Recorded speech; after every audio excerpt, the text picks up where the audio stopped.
আমার সময়গুলো কেমন যেন থমকে আছে, নীরব নিথর হয়ে পড়ে থাকে, বিষণ্ণ আর বড় বেশি একাকী।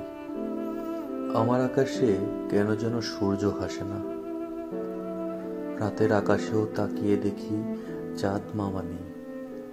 পৃথিবীর সব নির্জনতা, সব কষ্ট আমাকে একে একে কাছে টেনে নেয়।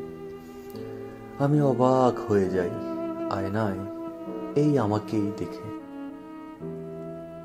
খোঁচা খোঁচা দাড়িগুলো জানিয়ে দেয় আমি কতদিন একাকী আছি। এলোমেলো হয়ে বড় হয়ে যাওয়া চুলগুলো জানিয়ে দেয় নাপিতরা তো আজকাল বড় বেশি বেকার সময় কাটায়। আমার সময়গুলো বড় বেশি নির্বিকার আর নিশ্চুপ। হয়তো কেটে যাওয়া আমার এক একটা দিন কেবলই পাথর সময়।